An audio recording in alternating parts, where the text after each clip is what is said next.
Meron akong nakitang post na meron kang brooch dito with your dad. Yes. That was very sweet. Anong story nun? Yes, I have a brooch with my dad kasi yes, passed away. Yes. So, yes, Okay. passed na, yeah.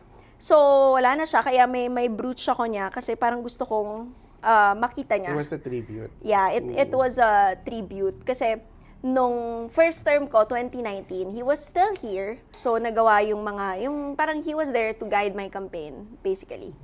2021 he died. 2022 elections. So parang sabi ko hindi ko alam ang gagawin ko kasi wala dad ko to sa bata ko pa tapos syempre even my kuya, my ate hindi naman part ng politics. So syempre hindi naman nila alam yung mga campaign, unlike my dad. So, sabi ko, yung campaign ko, sabi ko, bahala na. Kasi it was really easy for me, diba, na mag-join or what, ng mga team na pwedeng, andun ako for the campaign. But I chose to be independent as well. Kasi parang I really wanted to prove to my dad na parang I will stick by the principles he taught me.